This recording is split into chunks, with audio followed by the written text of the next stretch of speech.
All right, let's get right into it. We're tackling a huge question today: Canada versus the USA. If you had to pick a place to live and work in 2025, where would your finances actually be better off? We're going to break down everything. I'm talking paychecks, taxes, all the real world costs to see what life really looks like on either side of that border. And this right here, this is the core of the whole thing. I mean, think about it. You could be a software developer, a nurse, an accountant. You have the exact same skills. But your financial life, your savings, your sense of security, heck, your whole lifestyle, it could be worlds apart, all depending on which side of that border you call home. So, what is the real story behind all the numbers? Is it really as simple as, oh, the US pays more? Or does Canada's famous social safety net totally level the playing field? Well, you know what? Let's dive in and find out for ourselves. Okay, first things first, let's talk about the paycheck. This is the big one, right? The number everyone looks at first. And honestly, on the surface, the difference is, well, it's pretty significant. Yeah, you're seeing that right. A whopping 58.8% higher average monthly salary in the US after taxes. I mean, that is a huge number. And it makes sense, right? The US is a massive, super competitive market, especially in big money fields like tech and finance. It's no wonder this is the number one thing that pulls so many professionals south of the border. But hold on. A bigger number on your paycheck doesn't automatically mean you're richer, right? The real story, the one that actually matters, isn't just what you earn. It's what you actually get to keep. And maybe even more important, what those taxes you pay are buying for you. And trust me, this is where the two countries really start to diverge. All right, let's get into the tax bite. Now, this part can get a little complex, but it's probably the most important piece of the puzzle.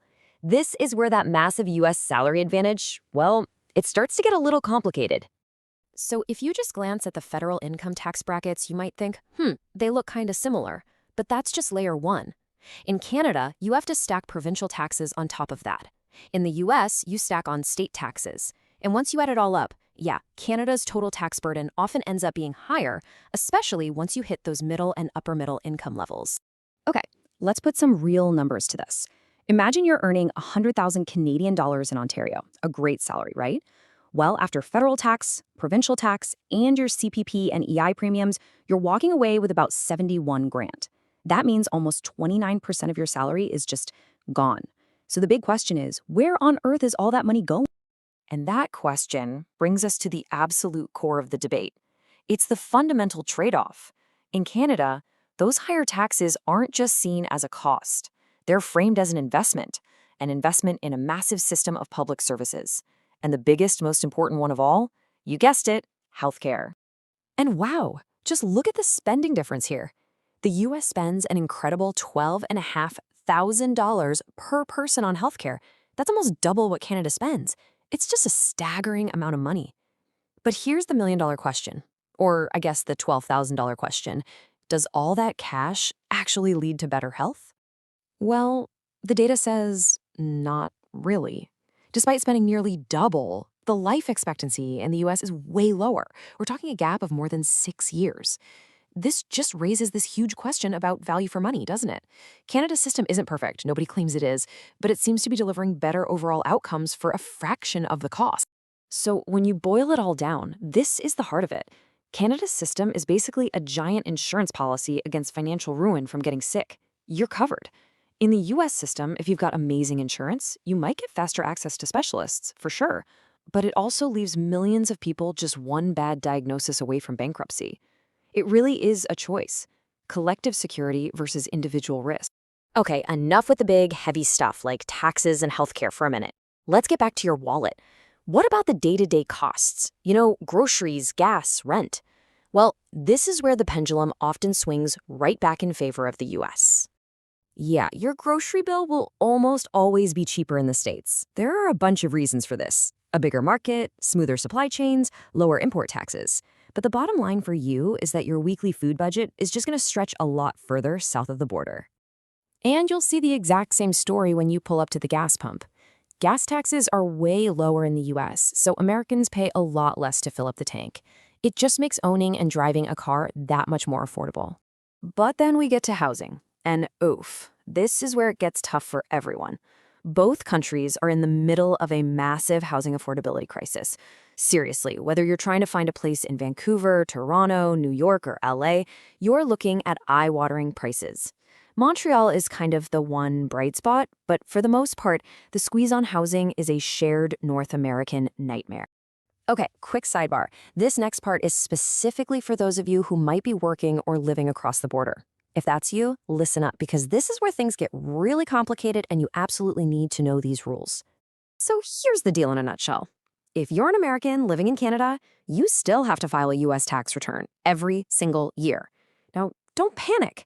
The whole system is set up to make sure you don't get taxed twice on the same dollar. You get credits for what you pay in Canada. But, and this is a big but, you have to report your Canadian bank accounts to the U.S. government. They are very, very strict about that. And one of the most powerful tools you have is something called the Foreign Earned Income Exclusion, or FEIE.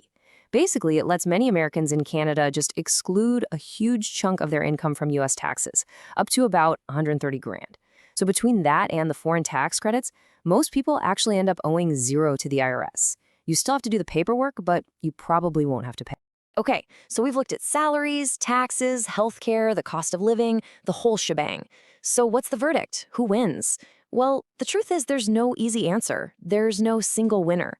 It's all about trade-offs, and it really comes down to what you value most. Let's recap the U.S. promise. It's all about individual opportunity. You've got higher take-home pay, lower taxes, and cheaper stuff to buy. All of that means the potential to build wealth can be a whole lot faster. It's a system designed to reward high earners and give you more power as a consumer. And then you have the Canadian Pact. This is a totally different philosophy. It's built on collective security. What do your higher taxes buy you? Peace of mind. The freedom from that crippling fear that one medical bill could destroy your family's finances. Your taxes also pay for things like cheaper college tuition and stronger safety nets, like unemployment benefits if you hit a rough patch. You're basically trading some of that high-flying potential for a whole lot more stability. And that right there is the final trade-off. It's a choice that comes down to your personal values. Do you want to prioritize building individual wealth and having more consumer power? Or do you prioritize collective well-being and having that strong social security net for everyone? There's no right or wrong answer, just a different philosophy. So at the end of the day, the question isn't which country is better, it's which country is better for you. Is it money or is it security, independence or social support? Now I want to hear from you. If you're watching from the United States, do you value higher pay and lower taxes? If you're watching from Canada, does universal health care and social security matter more to you? Drop your thoughts in the comments. Let's have a real conversation. If this breakdown helped you, hit like, subscribe for more deep dives, share this video with friends on both sides of the border, and comment your honest opinion below.